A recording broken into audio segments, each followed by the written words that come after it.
So your answer is Adore and Darian.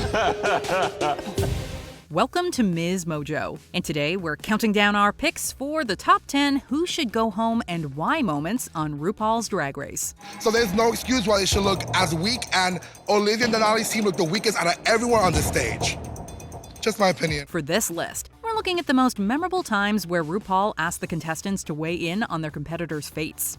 Since we'll be covering some important moments from judging, we are issuing a spoiler alert. Which of these moments do you think was the shadiest? Let us know in the comments below.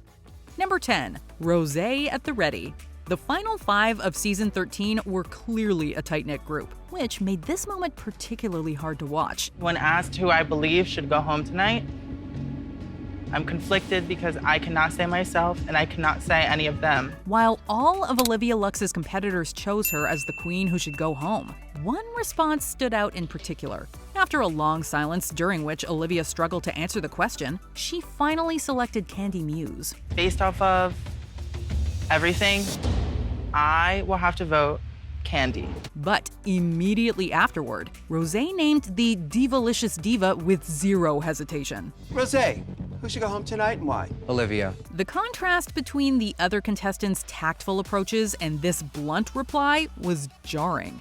The Queen's opinions understandably got to Olivia, who disagreed with their critiques in Untucked. It never feels the greatest to be the majority vote in that question. Number 9, if you dish it out. In this episode, Season 3's final 6 each interpreted RuPaul's Superstar using different musical genres.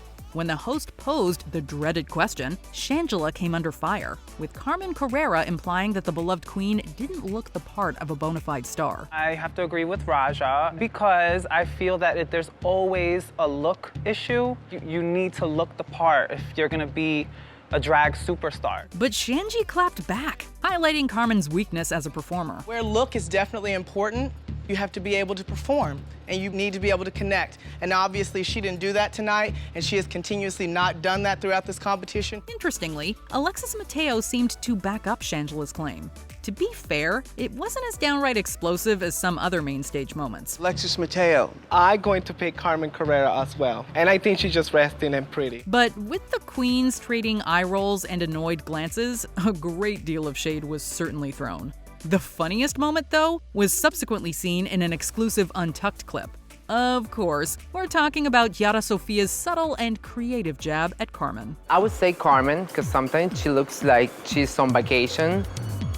Number 8, sailing or coasting? If it's about this particular challenge, I would have to say Darian. And you know, I'm not gonna lie to you. I know. For the glitter ball, the competitors took to the stage with 3 distinct looks, the last of which had to be created using an assigned gemstone. And the queens called Darian out for her performance in the Fashion Focus Challenge. Plus, Ben de la Creme felt she was deluded about her overall performances and reluctant to incorporate the judges' feedback. Everyone else who's here has really shown an ability to hear critique and adjust, and some folks, like Bianca, just sail through. But that wasn't the main source of drama on the main stage. Rather, Bianca Del Rio found De La's passing comment about her patronizing. Whether the remark was intended to be shady or not, it prompted an ultra-snarky response from the eventual Season 6 winner. Apparently, I'm sailing now. Is that a bad thing? Whatever, queen. The show's signature question often brings out tensions on stage, and this exchange was no exception. Number 7, Alyssa Edwards flips the script. Sometimes the contestants hit the nail on the head when Ru asks them who she should eliminate. That was the case in this episode, in which all but one queen on stage selected either Vivienne Pinay or Honey Mahogany. Funnily enough, both ended up being sent home due to a lackluster lip sync. Honey Mahogany. Vivienne Pinay.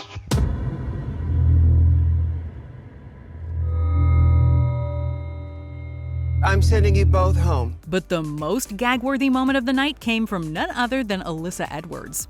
When she revealed that she wanted to nominate someone who had already been declared safe, most of us expected her to name then nemesis Coco Montrese. The one that I would want to send home is not in this lineup. Who's not in the lineup that you want to send home? Instead, she took aim at Jade Jolie and did not mince words. Charisma, uniqueness, nerve, and talent. I don't see Jade at the same level. He's kind of a little hokey pokey, this is a drag queen competition. We can always count on this dancing diva to give us a memorable moment. Number 6. Alexis Mateo and Latrice Royale trade barbs. It's safe to say that Ru's questioning during judging doesn't always bring out the queen's nice sides. In this case, the inquiry came after a memorable pranking challenge on Hollywood Boulevard. Would you say they're your biggest competition? Biggest? Yes. When Alexis Mateo made a joke about Latrice Royale's size, the latter queen fired back with a comment about Team Yarlexis's accents. Yarlexis, because I can't understand a word they're saying. Alexis then called out the competition for undervaluing her and her partner because they're native Spanish speakers. Everybody thinks that we're not competition just because we speak another language. But we are all-stars, no matter where we come from. Although she hadn't exactly been kind herself, her impassioned response made an important point about exclusion and bias on the show. Queens Behaving Badly is definitely an apt title for this episode. Number 5. A Tale of Two Queens. Shade was thrown in every direction in this episode. Fifi O'Hara and Sharon Needles obviously didn't get along, and they did not try to hide it on stage. I'm going to say Fifi O'Hara. She has a very cutthroat attitude. To be America's next drag superstar, we need a sweetheart. When Sharon suggested that her competitor lacked kindness and integrity, Fifi interrupted to clear her name. What you said right now is a complete lie. To make matters more interesting, the other queens were divided in their opinions. Chad Michaels agreed that Fifi was too cutthroat. I would say Fifi. She has a lot of maturing to do. At times, she has acted her age, and she's made no qualms about wanting to win this contest, hands down, whatever it is that she needs to do. Yet Latrice called Sharon out for her lack of polish and basically criticized the judges for their double standards in the process. The runway, we strive for perfection. If I were to come out here with unfinished seams and a ripped up this and a ripped up that, my ass would be handed to me. Given the rivals' past showdowns, it wasn't exactly shocking to see them clashing. Go back to Party City where you belong. But add their competitors' candid responses to the mix, and you get a fascinating moment. Number 4. Silky Nutmeg Ganache and Evie Oddly go at it. In From Farm to Runway, Ru asked some of the queens her infamous question in the workroom of all places. I think Evie should go home just because she's hurt and we got time for that. Silky and Evie clearly had it out for each other and said as much to the host. Who do you think should go home? Silky Ganache. Why?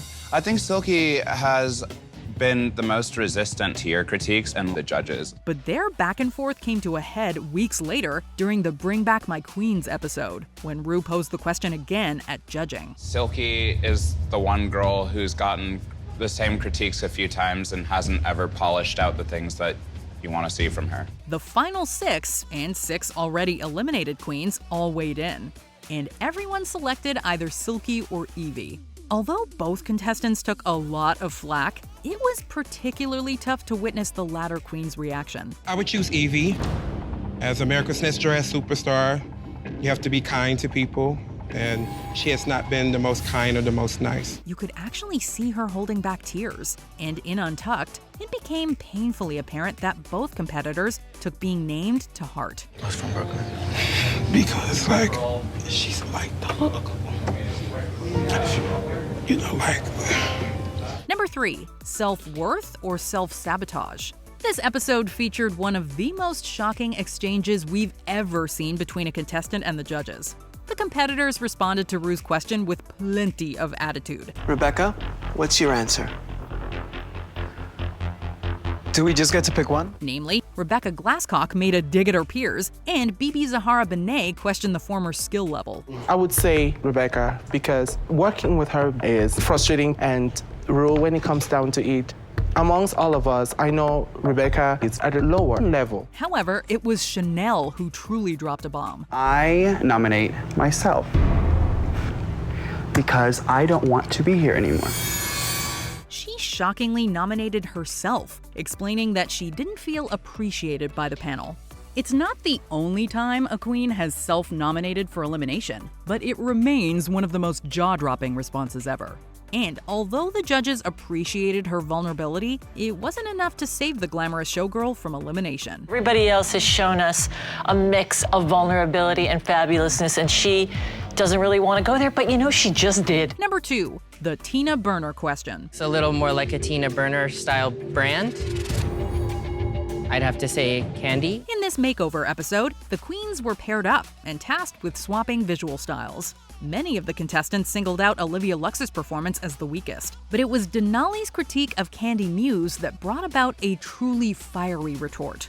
First and foremost, I want to say that I didn't know Tina Burner owned flames and the color orange, red, and yellow. While disputing that her styling was Tina Burner-esque, Candy also pointed out the unique challenge that she and her partner Gottmik faced. And number 2, me and Gottmik had the hardest challenge in this entire group because I'm big, she's little, and yet we still made it work. The confrontation led to a heartfelt apology from Denali in Untucked. Although it was entertaining to see the conflict play out in front of the judges, we were glad to see the queens make up shortly afterwards. That's worse than any feeling of anticipation to be in the bottom. And I deeply apologize. Before we unveil our top pick, here are some honorable mentions. The struggle is real. Kennedy Davenport's critique of Miss Fame was subtle but deadly. I would have to say Fame, because clearly the struggle is real. Not the case. Tatiana's response to Raven had RuPaul cracking up. I don't think she wants to be like a grand superstar diva. I think she's comfortable being a beautiful girl. No. Not the case. If I was comfortable being a beautiful girl, I was a beautiful girl at home. Relaska Talks rears its head. The trio had no qualms about going after Jinx Monsoon. I would say Jinx Monsoon. Absolutely love her. But I feel like there's maturing that I would like to see. The captain goes down with the ship. Trinity the Tuck defended herself against allegations that she let her group down. I call shade. I take responsibility for the things that I did wrong, and if that's the reason why I should go home, then I understand. But don't tell me that I didn't do my job as a leader, because I did. And I included everybody, including you, Eureka. Keeping score. Scarlet Envy was the pick of the night, but she had an interesting way of nominating Raja O'Hara. Scarlet, who should go home tonight? I can't say any of them. But I'm not gonna say me. So who should go home? I guess Raja's been in the bottom a lot. Before we continue, be sure to subscribe to our channel and ring the bell to get notified about our latest videos. You have the option to be notified for occasional videos or all of them. If you're on your phone, make sure you go into your settings and switch on notifications. Number 1, Clash of the Titans. I've never seen such a level of unprofessionalism as I have watching Eureka, and it baffles me that you guys enjoy her so much. This is one of the most explosive conflicts to ever hit the main stage. When called on by Ru, the Vixen laid into Eureka, detailing her frustrations about her demeanor and communication style. It has really been very difficult working in an environment with her because she takes all the air out of the room. The latter queen cut in to defend herself, which led to a heated exchange that had her tearing up. Because I know that sometimes I am a lot to deal with, but I can't change that, and I try. You could try. As if their emotional argument wasn't enough, it was clear that the Vixen felt betrayed by her numerous nominations. The drama continued to play out in Untucked, where she expressed her hurt at being named so many times, especially by people she considered her allies. On that runway when Alia said my name, I wasn't mad, I was hurt. This heartbreaking saga made it all too clear that Drag Race is an intense pressure cooker. Do you agree with our picks? Check out this other recent clip from MsMojo, and be sure to subscribe and ring the bell to be notified about our latest videos.